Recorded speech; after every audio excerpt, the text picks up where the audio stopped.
തിരുവനന്തപുരത്തെ എഞ്ചിനീയറിംഗ് കോളേജിൽ മദ്യപ സംഘത്തിന്റെ ആക്രമണത്തിൽ വിദ്യാർത്ഥിക്ക് കാഴ്ച നഷ്ടപ്പെട്ടു. ചെങ്കോട്ടുകോണം സ്വദേശി അല്ലമീനാണ് ക്രൂരമർദ്ദനത്തിൽ ഒരു കണ്ണിന്റെ റെറ്റിന തകർന്നത്. വെഞ്ഞാറമൂട് MA എഞ്ചിനീയറിംഗ് കോളേജിലെ ആനുവൽ ഡേ ആഘോഷത്തിനിടെ പുറത്തുനിന്നെത്തിയ സംഘം ആക്രമിക്കുകയായിരുന്നു.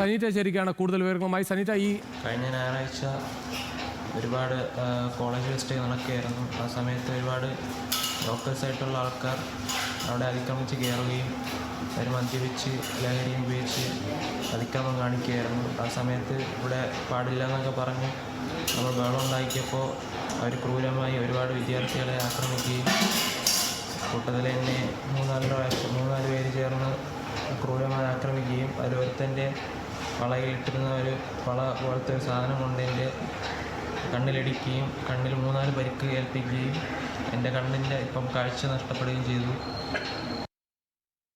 സനീറ്റ ചേരുകയാണ്. സനീറ്റ, ഈ നടത്തിയ ആളുകളെ കുറിച്ച് വിവരങ്ങൾ ലഭ്യമായിട്ടുണ്ടോ? എന്താണ് വിശദാംശങ്ങൾ? കഴിഞ്ഞ ഞായറാഴ്ച അതായത് 24-ാം തീയതിയാണ് ഇത്തരത്തിൽ വെഞ്ഞാറമൂട് MA എഞ്ചിനീയറിംഗ് കോളേജിൽ ഇത്തരത്തിൽ ഒരു സംഘർഷ സാഹചര്യം ഉണ്ടാകുന്നത്. അതേ തുടർന്ന് 2ാം വർഷ കമ്പ്യൂട്ടർ സയൻസ് വിദ്യാർത്ഥിയായ അല്ലമീനാണ് ഇത്തരത്തിൽ വലിയൊരു ക്രൂരമായ മർദ്ദനം ഏൽക്കുന്നത്. ഇദ്ദേഹം ചെങ്കോട്ടുകോണം സ്വദേശിയാണ്.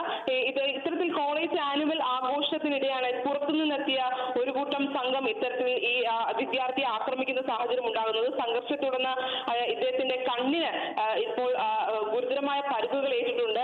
കാഴ്ച ശക്തി നഷ്ടപ്പെട്ടു എന്നുള്ള വാർത്തകളും പുറത്തു വരുന്നുണ്ട്. എന്തായാലും ഈ കണ്ടാൽ അറിയാവുന്ന 7 പേർക്കെതിരെ കേസ് എടുത്തിട്ട് ഇതുവരെ പ്രതികളെ പിടികൂടിയിട്ടില്ല എന്നുള്ള ഗുരുതരമായ ആരോപണമാണ് നാട്ടുകാരും കുടുംബാംഗങ്ങളും ഇപ്പോൾ ആരോപിക്കുന്നത്. മാത്രമല്ല, ഈ കോളേജിന്റെ പുറത്തുനിന്നും എത്തിയ ഒരു കൂട്ടം സംഘമാണ് ഇത്തരത്തിൽ ഈ വിദ്യാർത്ഥിയെ ക്രൂരമായി മർദ്ദിക്കുന്ന സാഹചര്യം ഉണ്ടാകുന്നത്. ഇവർ മദ്യപിച്ചിരുന്നു എന്നുള്ള വാർത്തകളും പുറത്തു വരുന്നുണ്ട്. ഇത്തരത്തിൽ കോളേജിൽ ഇല്ലാത്ത ഒരു കൂട്ടം കുട്ടികളാണ് ഇത്തരത്തിൽ ഈ ആനുവൽ ഡേയുടെ ഫംഗ്ഷനിടെ ഇത്തരത്തിൽ പുറത്തുനിന്നും എത്തി ഈ കുട്ടിയെ മർദ്ദിക്കുന്ന ഒരു സാഹചര്യം ഉണ്ടാകുന്നത്. എന്തായാലും ഇവരുടെ ഫോട്ടോ ഉൾപ്പെടെ പോലീസിന് കൈമാറിയിട്ടും ഇതുവരെയും കാരണം നമുക്കറിയാം 24-ാം തീയതിയാണ് ഇത്തരത്തിൽ ഒരു സംഭവം നടക്കുന്നത്. ആ കുട്ടിയുടെ കണ്ണിന് കാഴ്ച നഷ്ടപ്പെടുന്ന സാഹചര്യവും ഉണ്ടാകുന്നു. എന്നാൽ പോലീസിന്റെ ഭാഗത്തുനിന്നും ഫോട്ടോ ഉൾപ്പെടെ പോലീസിന് കൈമാറിയിട്ടും പോലീസിന്റെ ഭാഗത്തുനിന്നും ഇതുവരെയും ഒരു നടപടി ഉണ്ടായിട്ടില്ല എന്ന ആരോപണമാണ് ഇപ്പോൾ ഉയരുന്നത്. എന്തായാലും കടുത്ത പ്രതിഷേധത്തിൽ തന്നെയാണ് നാട്ടുകാരും